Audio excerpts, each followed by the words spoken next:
Alrighty guys, it is unbox time again. I am Bo Lorentzen, the FPV guy, and today I'm going to give you a sneak preview of the Walkera Voyager 3. And before we get started, I want to emphasize this is not a review because it is not actually a final product.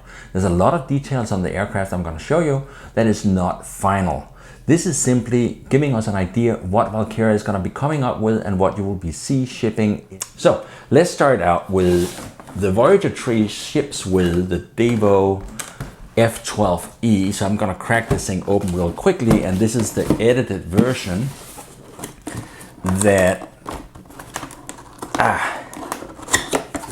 and you're going to have to bear with me now and then because I'm looking up here at the screen for my detail camera. That's the camera that shows that shot you're looking at there.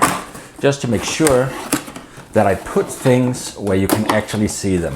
So let's get this out.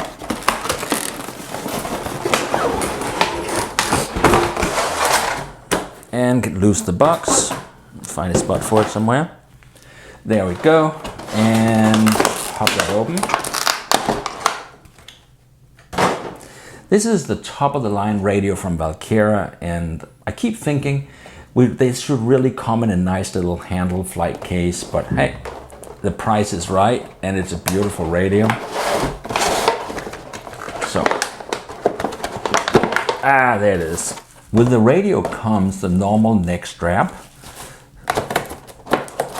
and a DVD with parts or software firmware and a set of antennas. So before we do anything else, let's get the antennas installed. There we go. So here's a video antenna and here is a control link antenna. So turn the radio over and here it says 5.8 and here it says 2.4. So what I'm going to do is just put the 2.4 control link antenna in here, and I'm going to put the 5.8 antenna over here. If you have watched any of my videos, you know that I usually upgrade the 5.8 antenna in order to get a better video. There.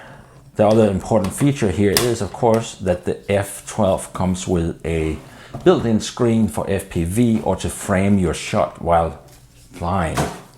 Now, what's new? There's two new things. First of all the switches has gotten labeled so that you can read directly off the switches what they do.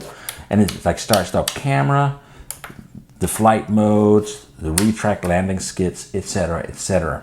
Now, let's move on. The other thing in the new radio, you can get this both ways, but standard this radio comes with a reduced firmware to avoid you editing things you should not edit. So it's easier to use and it's more focused towards video makers. Let me put this down and let's crack the big box open. The Voyager ships in the biggest, coolest box that I've ever seen from Walkera. It's a huge suitcase-like travel case, aluminum siding. It is very well built. I have taken this out in the desert and to Las Vegas with me a couple of times. It traveled very well. And I'm gonna just empty this kit and then I'm gonna move on to put it together. So here's the arms with the majorly beefy 350 kV motors that is definitely delivering a lot of power. On the inside, the arms has a quick connect with 3 screw holes. You basically push it onto the aircraft and plug that in place. So let's get these out. Here's one more. And in case you're wondering, Walkera liked you to put the red arms in the front. Here is a monster-sized 8S, so 20-some volts, 5,000 milliamp. So this gives you some serious oomph when you're flying. This can pick up and fly with a lot of horsepower. And here we get a bunch of cables. Let's grab the charging, since we just talked about the battery. We're getting a major big Sky RC charger. Sky RC is kind of like a generic brand of brand name chargers that you find a lot of places. So let's put that here for a second.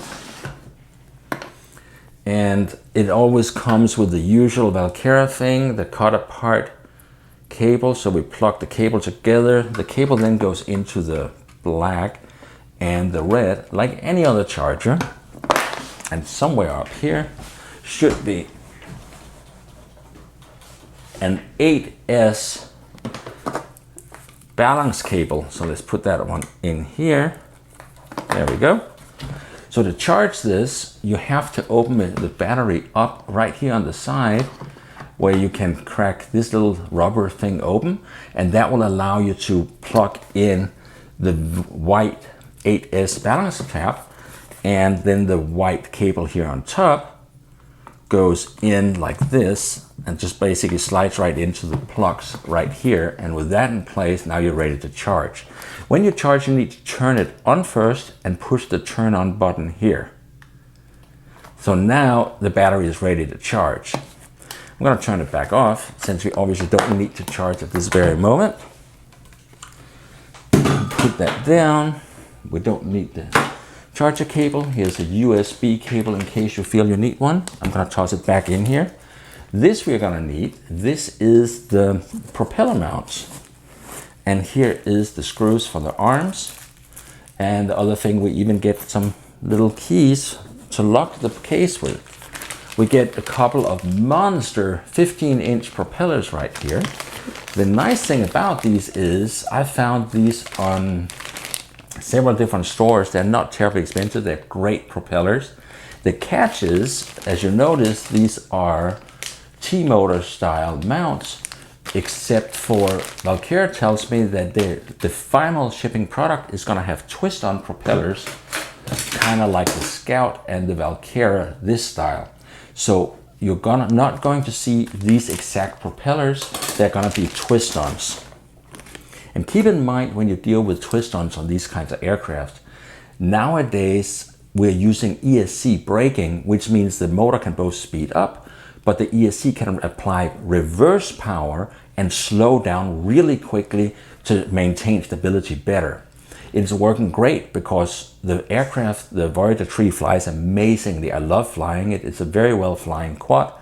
However, because of the ESC braking, you need to make sure the propeller really is tightened on, because otherwise it is possible to spin off the propeller just like that.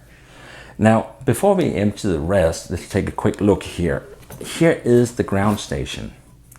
This is the Bluetooth ground station that you can connect to using either a number of Android devices, or they also have an iOS app at this point. So that's your ground station.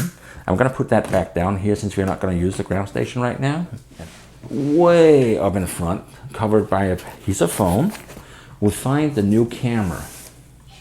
So there that is. And let's put that back over here and try to get that out. This is, the Voyager is going to be shipping with a 4K camera. And I gotta tell you right now, this is actually not the final camera, but it's supposed to look exactly like it. The nice thing about it is it has a twist-on lock here. So you stick it in and you twist the red ring until it locks in place. On the back side here, you can see where the SD card goes. And you start recording by pushing on this side for video, or you can also start recording from your radio. Now, we'll put this down and let's get the last important piece out here. Here was all our screws, and out comes the Voyager 3. It's actually a surprisingly light aircraft. And you can kind of see it's all hollow here. The red gears up on front right here allows it to lift the camera up and down and retract the camera when it lands and put it down while it's flying, so you can enjoy the 360-degree view. So let's loose the box. I gotta tell you, this quad, the box alone is really the coolest part. I want to get the quad for the box, but in all fairness to the quad, this thing flies amazing. I cannot tell you enough. It is really powerful. This thing is really light, but it weighs about 3.7 kilograms fully loaded. So the first thing we need to do is deploy the legs. And to do that, we need the radio. So we're going to grab the radio here. I'm gonna grab the battery.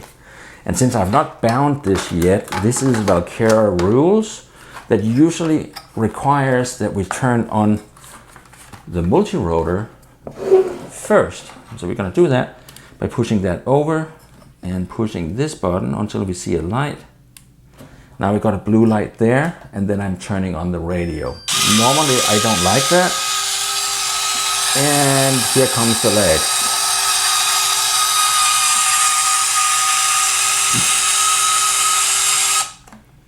Now we have legs. And we can turn off the thing again, and we're turning that off. So we're gonna turn off the radio, put it over here. The next thing we can do now is install, and actually they want you to install the camera first, but for some reason I always forget. So inside here, you can see that there is, and maybe if I hold it over here, you can see there is like a little ring up here. That is where this goes. So it has 2 taps on the front, and really quickly, hopefully. There, this comes in, and you twist the red ring till it clicks, and now we have the camera installed just like that. So, and the next thing we're gonna do, we have the propellers here. Let's take a look at that, and let's stick one of these arms on. So to mount the arms, you grab an arm. We want a red in the front. So you grab the appropriate arm and make sure there's nothing obstructing it here. And then you just basically slide it right in here at top of this little cutout. See if I can get it to slide in. There we go. It is in place.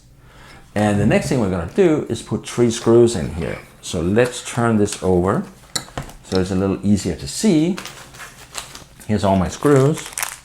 So, and it's worth noticing, Walkera always include all the wrenches and screwdrivers you're gonna need, but I usually use these ones as they're a little longer, and because it's a little hard to get to this, you definitely wanna get a longer Allen wrench for installing these screws.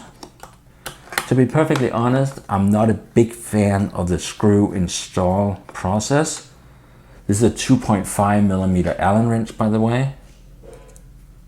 So it's metric, and let's get the last one down.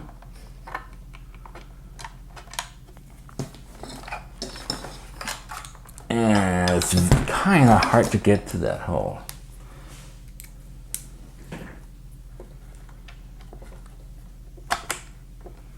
There.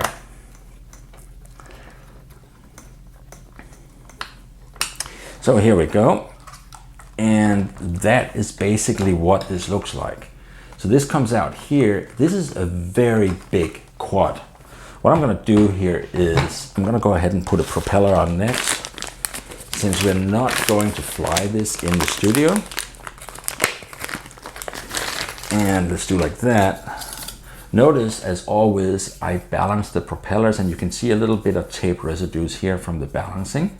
This is not the right one, because remember, they come around like that. So, and it also is engraved right on the motor here. So we're gonna stick it down, turn the motor a little bit, and stick it right there. You need the red piece right there that goes on top, like that, and 2 screws.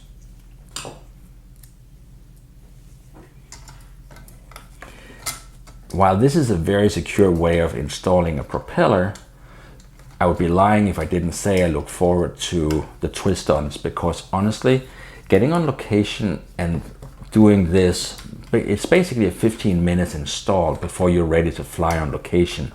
And that obviously takes a ton of time, but there it is. The propeller's installed. Remember, the final one is going to be a twist-on. So the result of that is you want to make sure you get it down and give it a really good tuck, because if it's not locked down really well, it is gonna fly off in flight, and you don't want that happening. So we have put together the main parts here, and what I was kind of thinking is you're not gonna learn anything more from me putting more propellers on. But if you're anything like me, you're curious. And let's instead crack this open so we can see what we have underneath here for a closer look.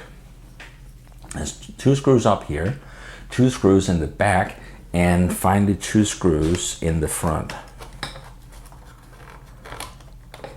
There we go, get that out here.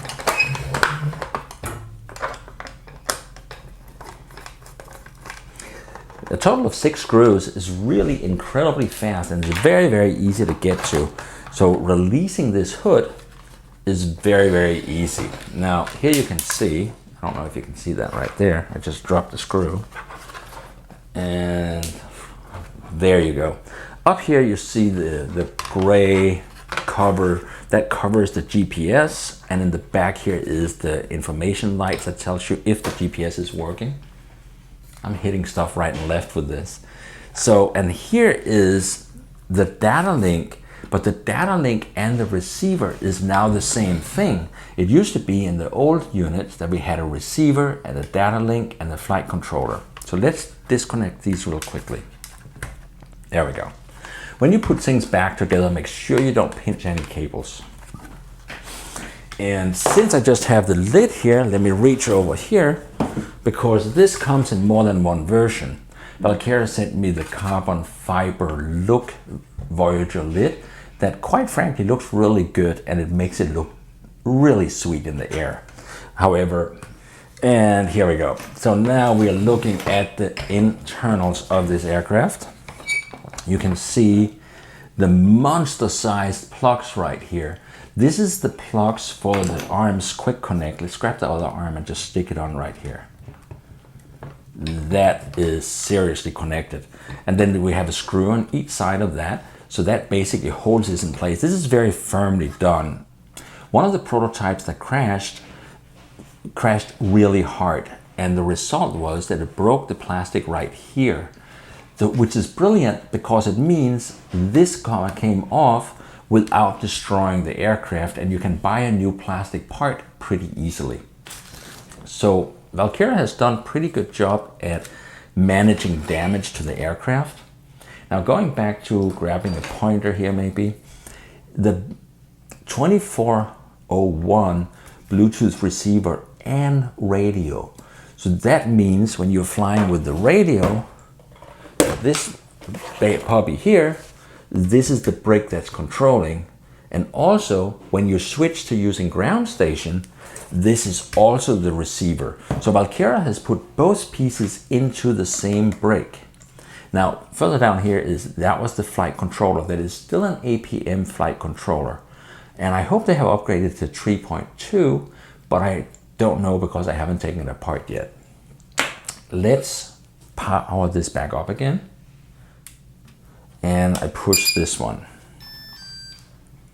So now, lifting this up, let's see how we can best do that. Lifting it up like that. Now you can see the mechanism right here. That is the retract mechanism for the camera. So what I'm gonna do is flip that. And we've got the legs coming up. And notice how the camera is being dropped down.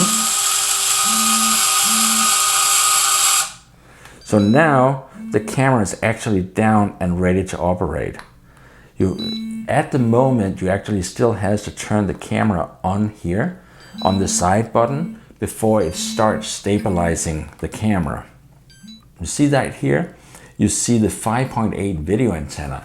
So inside this part right here, there is a 5.8 video system, which gives you a direct downlink from this camera. Now remember, the final camera is going to be a 4K video camera with a direct downlink for you, so you can see on the screen or in your goggles what video you're getting. I personally figure I'm gonna put a little flight camera on top of this or in the nose of the shell and run that through the built-in video, so I can fly goggles and get really good video. Oh, and the other thing I know is Walkera is also coming out with a GoPro version of this gimbal. Let's see if we can put the landing gear down so I can put this down before my arms wear out. And here they come. Like that.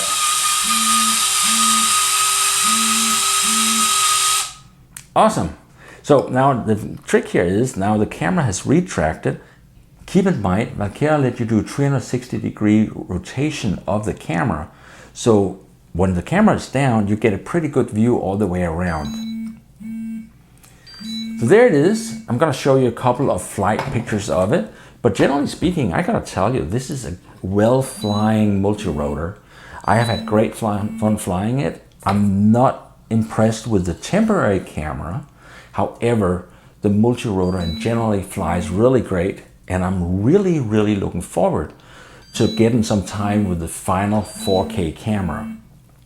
So you basically, what you want to do is stay tuned, because I'm gonna come back as soon as we get our hands on the actual 4K camera, and I'm gonna give you a review of the quality of that camera, because there's no doubt that what makes the package worthwhile is the camera system combined with what the multi-rotor can do. The two things together is what makes the value here. And this does a lot of things. It does follow me, it does auto start.